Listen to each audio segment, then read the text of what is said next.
Welcome to the Turnaround Podcast with your host, Stephen Phillips. In each episode, Stephen speaks to experienced practitioners who discuss their careers, key moments, challenges, and lessons learned in financial turnarounds and business restructuring. Join us as we unravel the secrets to turning struggling businesses into success stories. You can find this show on all the major platforms, including YouTube, LinkedIn, Facebook, Apple Podcasts, Spotify, and on our website, freilibertas.com. Now, here's the host of the Turnaround Podcast, Stephen Phillips. Welcome to the Turnaround Podcast. I'm conscious that for the most part, in the first season, we have focused on the UK with a quick foray into Ukraine with James Hart at Hillmont. Today, we turn our attention to France, specifically 200 miles away to Paris, where sits an old colleague from my old firm, White & Case. I first met Sam when we were partners together at Valourec. He's a charismatic guy who has a great ability to straddle the Anglo-Saxon and the Francophone legal systems. Saam Golshani, welcome to the Turnaround Podcast. Thank you. And Sam, you're one of France's leading restructuring lawyers. I think it might be easier if you introduce yourself and explain a bit about your background. Of course. So my name is Saam Golshani. I'm Iranian, hence the exotic name. I'm 52 years old, nearly, and at least in February. I've been doing this for nearly 27, 28 years now. And I've been through a number of international firms, started my career at Clifford Chance, where through TMT, I got caught by the internet bubble like a lot of other people, and then got in love with financial restructuring.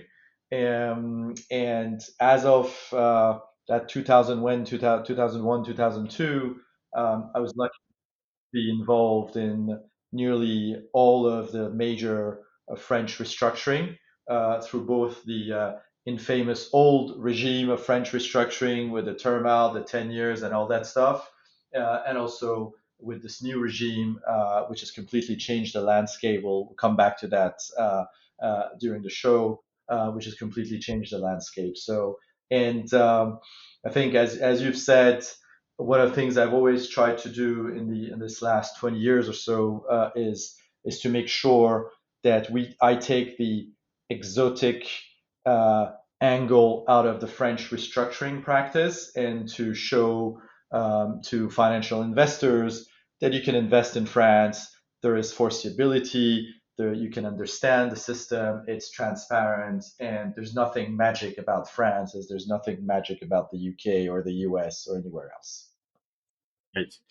So tell us about the restructuring market and the state of France at the moment.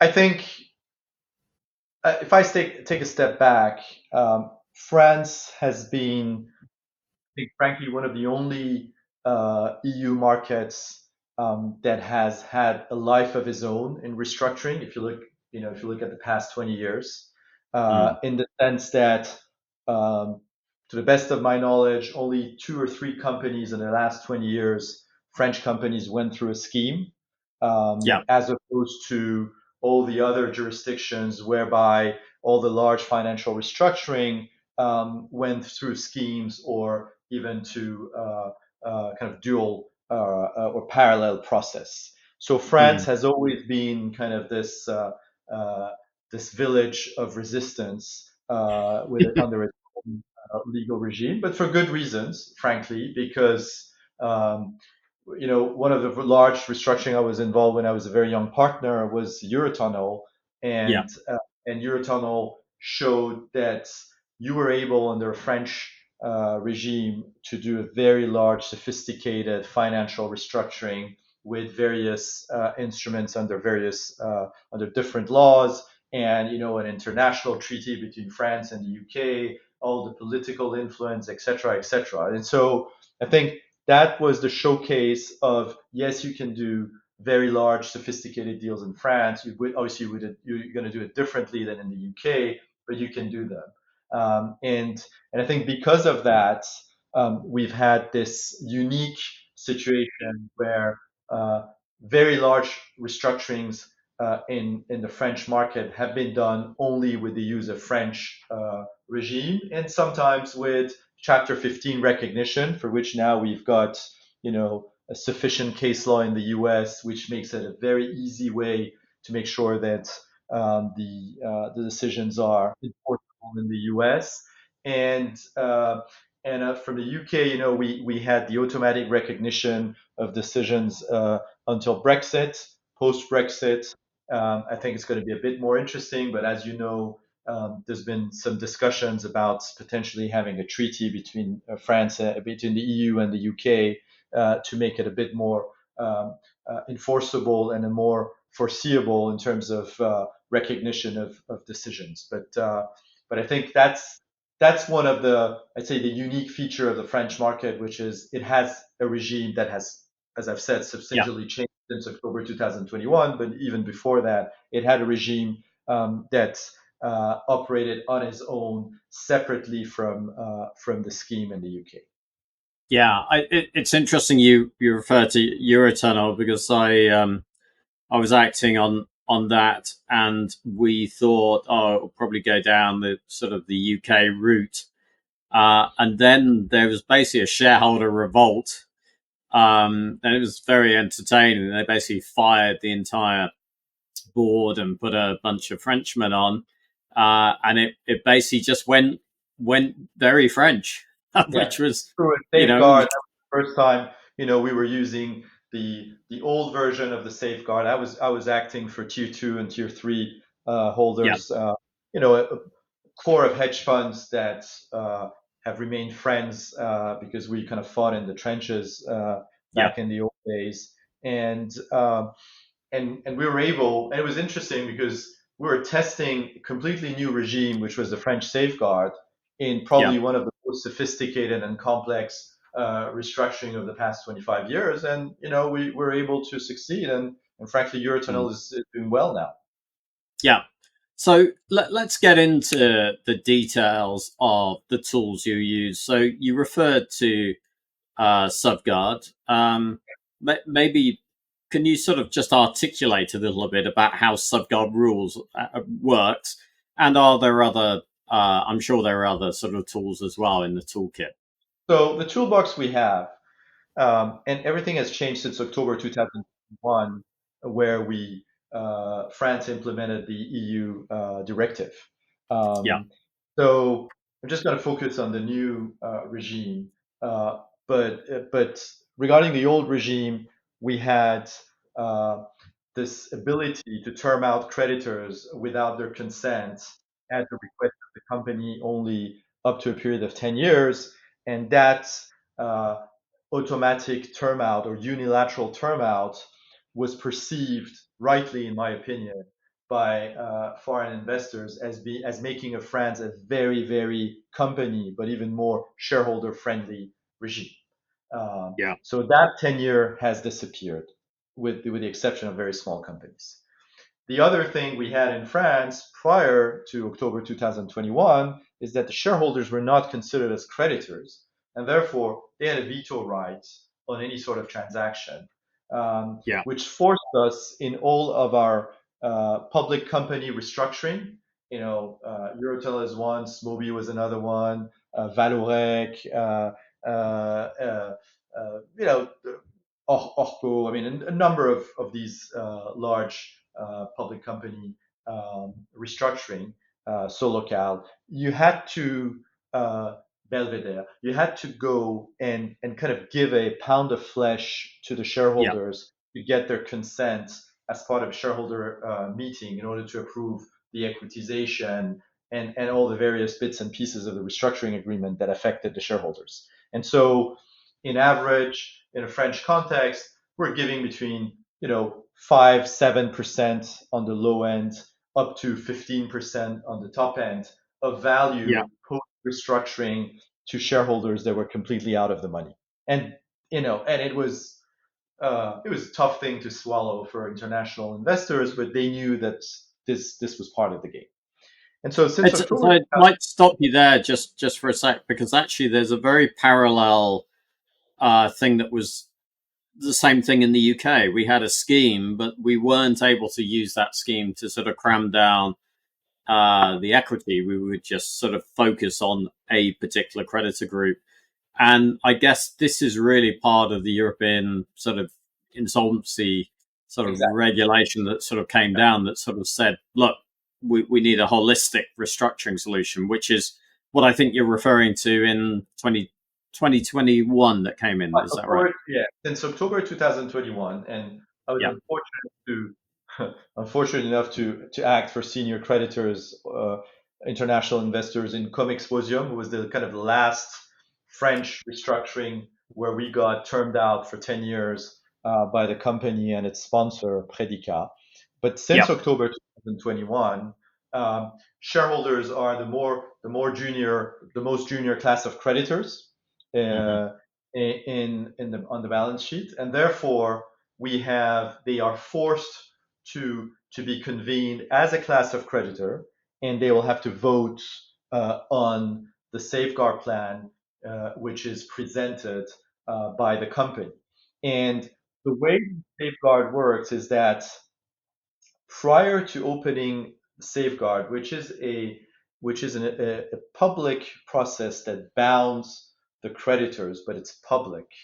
You Yeah. have the use of two pre-insolvency confidential process or procedures under French law, which are mandat ad hoc and conciliation, which are Mm. used to prepare the negotiation of what could be a potential restructuring agreement. And once you have enough of a consent, and I'll come back to that, then you sign a lockup agreement, and the law enables the company and the company only to open what we call an accelerated safeguard, which is a public process that cannot last more than 4 months. And the sole purpose of that process or procedure is to enable the implementation of the agreement that has been found with a meaningful group of creditors as part of the mandat ad hoc or as part of the conciliation.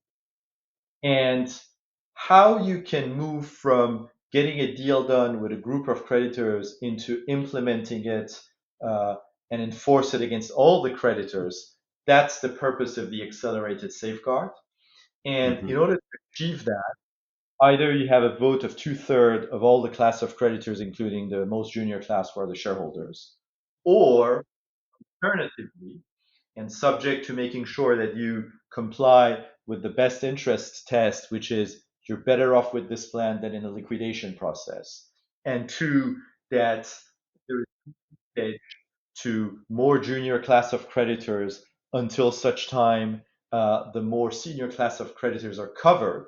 So the absolute priority rule. And France had the option to have a relative priority rule as opposed to absolute, and they decided to go for the absolute priority rule. So there can be no leakage unless authorized by the court as an exception. You can have no leakage to more junior class of creditors until the Mm. senior class of creditors are covered. And to the extent that the equity is no longer in the money, then you can do a cross-class cram down. So this is completely new in a French context. And you can Yeah. do a cross cram down as long as you have at least one class of creditors who is voting in favor of the plan and who is in the money. And so that enables the negotiation, changes completely the dynamic of the negotiation. Because from a company perspective, you don't need to negotiate with your shareholders. You don't need to negotiate with all the creditors. What you need to have is to make sure it's subject to the conditions being met. You need to have an Mm. agreement with your senior class of creditors who are in the money. And with that, you can go and get a deal. And this is completely, to use a word that our French friends love, this is very revolutionary in a way, Mm. uh, because it changes completely the dynamic of the negotiation. And it was tested. Um, we did it because I was acting for Orpea on a company side, and we used that new law to get a deal done on the basis of an agreement we had found with our senior class of creditors, and we did a cross-class cram down. We Yeah. litigated 19 times, 19, including 5 appeal. We won all these litigations. So now we have a base of case law that covers most of the details of this new regime, and we were able to exit the accelerated safeguard and force a deal that we had found on the basis of a lockup agreement with creditors upon all the class of creditors, including the shareholders, despite heavy fighting from minority shareholders that got obviously fighted, massively diluted. So Yeah. this changes completely. And then in addition to that, you have the regular safeguard, because people don't forget that there is a uh,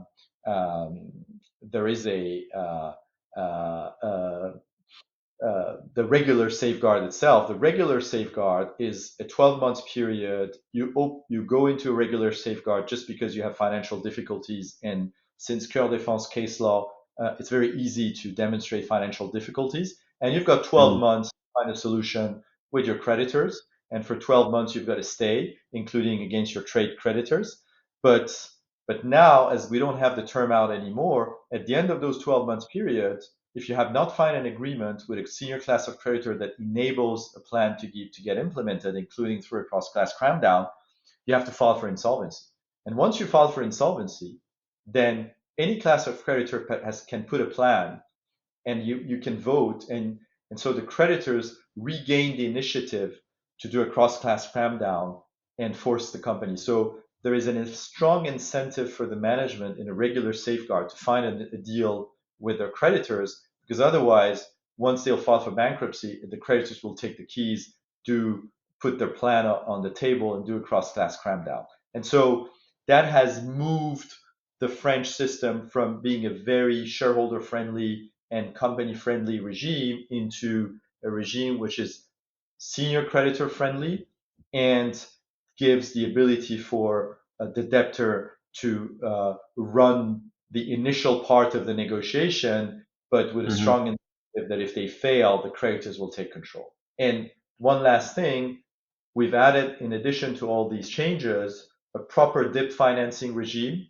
We've kept the ability for new money providers to provide them in a conciliation and have a new money privilege. But we've added to that what we call a post-money privilege, which is that if you're authorized by a judge in a safeguard or an accelerated safeguard to provide financing and be granted securities or not, if you get authorized by the judge, you get super seniority, you get the ability to have your security package not challenged, and your debt cannot be considered null and void because of clawback, etc. So we've got a very powerful, DIP financing regime, very similar to what you would have in the US, with you don't have an automatic release of existing security package for the benefit of the new DIP financing. So, I think we've got now in France a very expensive regime tested, including from a judicial perspective on Orpea, tested in Casino, just tested on Atos. So three very large cap stack, plus a number of other smaller situations. So, I think it's a very interesting change in the legal environment and in terms of the toolbox that we have for restructuring. Yeah, and I think you mentioned this earlier. A lot of the documents often can be new law high yield bonds. So presumably you then take this deal, the accelerated safeguard deal, as it were, the plan, and then you take it to the States. Do you explain that? Easy. We've done it multiple times. Not only us, but some of our colleagues in other firms also. So this is a tested route, so it's easy. Yeah, got it. So that's actually not hugely. I think our two legal systems now are sort of converged a little bit in some ways in terms of some of the toolkit. The one thing I think we're more Chapter 11 than you guys in the UK. Yeah. Frankly, if you do a side by side of the new French regime and a Chapter Mm, 11, there's a lot of similar instruments and kind of legal reasoning, etc. I think mm. the scheme is still, different in terms of a binding process to get a deal done. Because it comes from a different origin in a way. Yeah. Um, the one thing that might be a bit different in the UK, we often do these things called pre-packs, where effectively, and it tends to be for smaller companies, but it can be quite big ones. You effectively have a company that behind the scenes is, has a lot of stress. The directors then behind the scenes prepare to sell it. Uh, they then put the company into an administration process and then sell it within seconds. The administrator actually affects the sale. No, we have Um, do you have similar. something similar? We have similar pre-pack. You have to do it in conciliation. Mm, You have to get the authorization from the public prosecutor. But what we don't have, and it's not because of the law, it's because the way the courts, apply the pre-pack is mm-hmm, you always have, or in most cases, you have 2-3 weeks of a public process before you implement the deal with your selected buyer. So in other words, the courts always want to give it a try. I mean, although it's in theory, because 2-3 weeks, it's rare that company can come out of the wood in 2-3 weeks and put an offer. mm, But pre-pack is more about reducing the time frame within which third parties can put a bid in a bankruptcy run or court run sale process, as opposed mm. to a pure pre-pack where you go into administration and the day after you exit because your buyer is ready and everything is done. So, Sam, tell us about some of your favorite deals that you've been involved in. Now I'm going to give 3 deals because I mean there's a lot of favorite deals, etc. But I think Yeah, three major ones.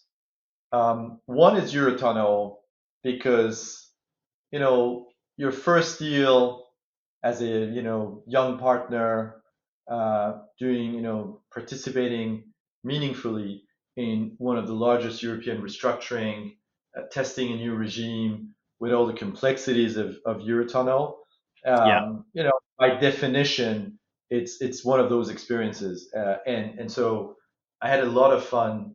Obviously, a lot of stress also, but a lot of fun doing this deal, and it also mm, helped me kind of create this intimate relationship with a number of distressed professionals that at that time were in various hedge funds. Some of them moved, some of them became the head of those houses. And mm, after Eurotunnel, and since now, I still spend 1 or 2 days every week in London, yeah, and I've kept that, you know, a friendly relationship with a number of UK based, international investors. So I think Eurotunnel was a very interesting one, and it's we in those days we didn't have electronic votes. We had our letters of instructions, the court, and so we our group was enabled. We were the couple of percentages that that were able to win the day and get to the 2/3. And so there was a lot of drama and comedy and all that stuff mm, around that. So it was really fun. Um, yeah, the other one is, in my opinion, is the perfect example of what needs to be done, which is the Valourec transaction, where I was fortunate enough to assist the Apollo P team out of New York, who are kind of doing the oil and gas and the metal and mining team, and they're still, you know, great professionals. they had this thesis about this French company, and they took control through the debts.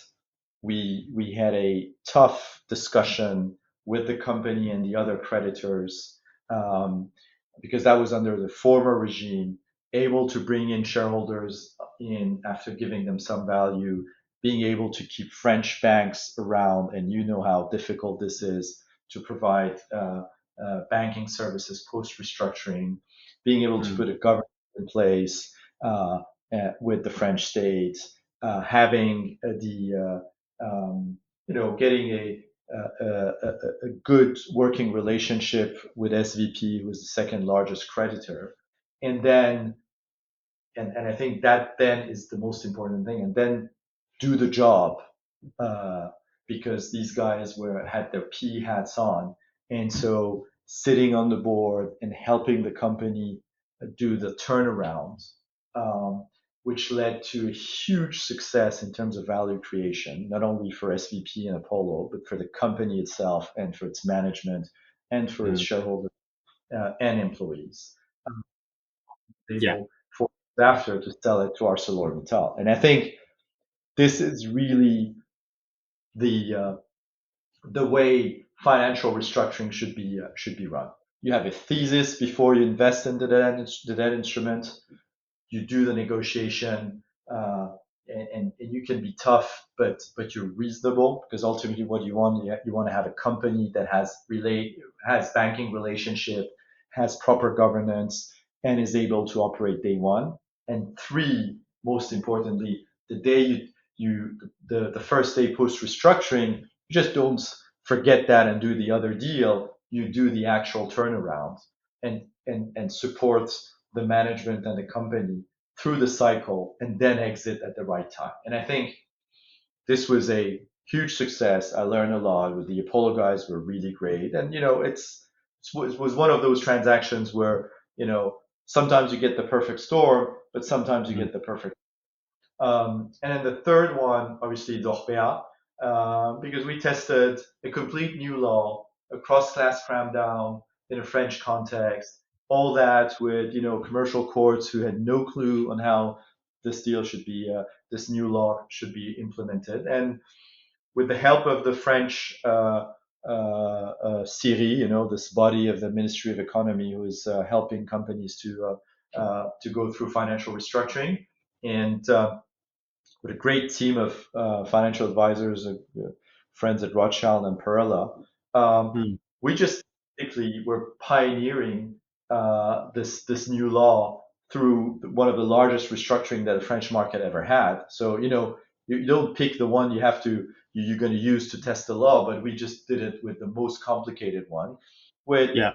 very interesting legal issues like is the prohibition of ipso facto clauses, which prevents acceleration when you open a pre-bankruptcy process.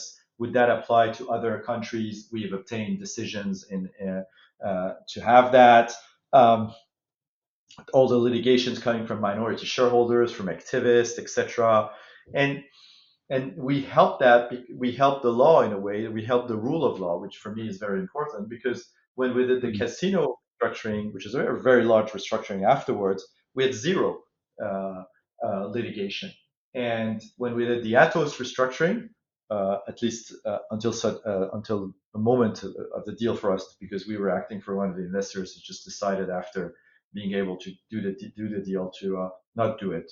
But the Atos restructuring then continued, and it was just completed now, and there's no litigation either. So I think that one took us about a year and a half of heavy lifting, of legal analysis, of spending huge amount of time with the brightest law professors in France and abroad.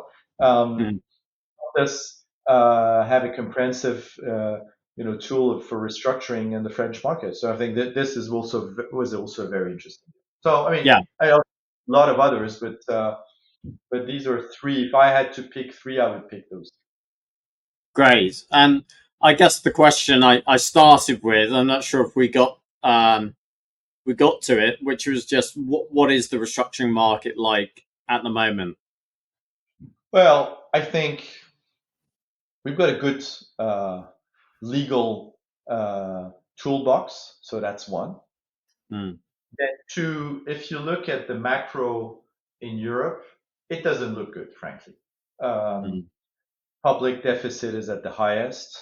We've got a lot of political instability in France, in Germany. You guys now have a new government Mm. for a couple of years, but they're taking some very extreme measures.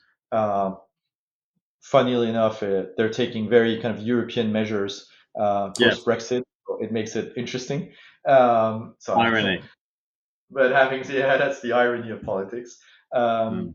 and in the meantime, when we compare ourselves, when you compare the eurozone and the UK to what's happening in the US, you can see that the discrepancy in terms of productivity and ability to create value is just increasing significantly on a daily basis. And we're a very large firm. We've got footprints in the US. We're from New York, but also in Europe and in Asia. And when Mm. we compare what's happening in these three geographies, you know, the US is just so far ahead, with the exception of what we do in the Middle East. But that's but it's a Mm. separate market now. I won't put it in the EMEA anymore. It's really a market of its own. But Yeah. frankly, it's crazy. The level of activity, the number of deals, whether you're doing Chapter 11 or regular M&A or PE deals in the US, and when you compare that to what's happening in Europe, you know, I'm pretty pessimistic on Europe, which in a way, if I put back my restructuring hat as opposed to my M&A hat, I would Mm. say we're going to have interesting days and months and years ahead of us because of what's happening in and Yeah. the fact that we have a very comprehensive toolbox to do holistic restructuring both in the UK and in the eurozone is Mm. going to help us kind of do this. But the prospect of a better or an improved economy in the next couple of years are slim, frankly.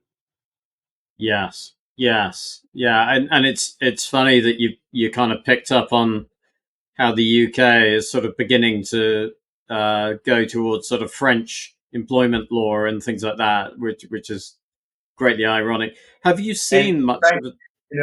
living in France but not being French, I can tell you, I'm not sure this is a good idea of doing this. Guys, you Yeah. should you should reconsider. Yes. Yeah. Well, we could get into politics. I do question some of our choices at the moment. Um, I guess one question for you is kind of the stressful nature of what you do. How do you sort of how have you coped over the years? Because it sounds like you work a lot with the hedge funds. They can be very entertaining, interesting clients, but they can be pretty demanding. So how have you coped with the stress? So what I tell the younger guys is you have to hit the gym every day. I think Yeah, this is frankly because otherwise you're going to hit the bar every day, which is not good for your health. yeah, So the alternative is you have to hit the gym every day. yeah. This is the only way, in my opinion, where you can cope with the tension, the intensity, and the stress of Mm. what we do on a daily basis. Yeah, yeah. Total agreement with you. Yeah. I particularly, I think around 2008 in the global financial crisis, I was sort of doing that thing that I had a gym membership and I was attending once every 6 months, and it was about £600 a visit. And then I sort of gradually managed to pull myself together and go to the gym, and it probably, it saved your life. So that's good I, advice for anyone listening. Um, just final question. Where do you? I mean, you've alluded to it a little bit, but where do you see the market going? I mean, are you just saying, well, we're going to have to grind out. There's a lot of deals that are going to have to be done in the next few years. I think German restructuring markets, French restructuring market, UK restructuring market are going to continue to be very active. I think after 2 years of slowdown, if I put my M&A hat on, and the fact that the interest rates have started going down, I don't think they're going to go as down as we thought, but they're going to go down anyway. And with the pressure coming on the funds to start giving back some money to their LPs, I think we're going to have an increase of activity on the M&A side. And I think also that because of the very high valuation in the US, because the market is super hot there, you're going to have US buyers kind of looking at cheap assets in Europe. So I think it's one of those situations where we'll have an active restructuring and we're going to have an active M&A market driven by PE that has not done much in the last few years. So there's going to have a catch-up effect, and they're going to be on the sell side also. Yeah. So I think it's going to be interesting days for us as advisors. It's going to be less easy for us as citizens in Europe, but for us as advisors, I think it's going to be interesting years. Yes, and I'm curious. Have you found that you're working as much with your UK colleagues as before Brexit? Has Brexit made much of a difference? No. I mean, one, I spend 1 or 2 days every week in London, so I kind of consider sitting between the two jurisdictions, among others. So I don't really make a difference between the French and the UK colleagues in a way. And as you know, white case were very, very international in terms of nobody really. I mean, you were at White and Case before, also. Nobody really cares where you're sitting. It's what you do and not where you sit. But I think if you look at the trend on the leveraged finance market, you still have a lot of UK law instruments, including intercreditors. In all the large syndicated term loan B, you're going to have UK law instruments. High yield is U, but term loan market is UK law, and so that by itself, forces us to work together. And we have, UK qualified lawyers in France, but we work also with a team in London, vice versa, and they've got French guys there. But it's very fluid. Well, probably more with us than some of our peers, but it's very fluid. And I think in terms of the restructuring itself, as I've said, as French was always a very isolated market because of their existing sophisticated toolbox. We never did any sort of parallel process, and we will not do because for various reasons, French government is strongly against that.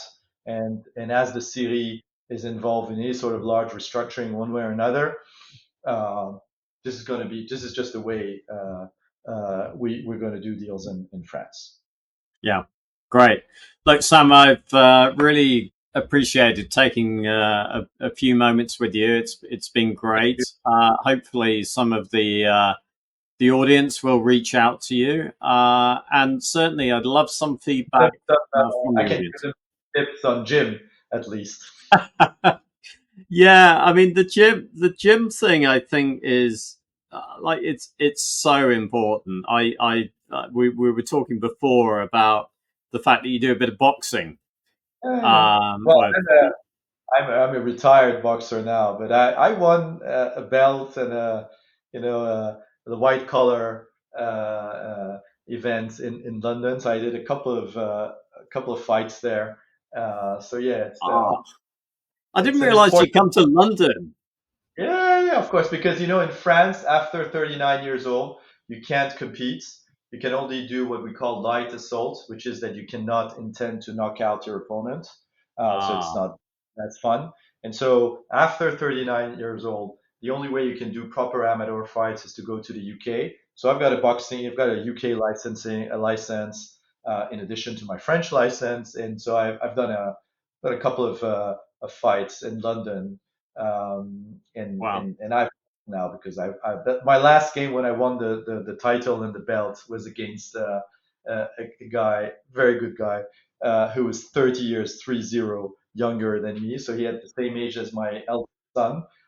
And so, I won, but at the end of that game, that fight, I said, it's probably time for me to let the younger guys prove themselves.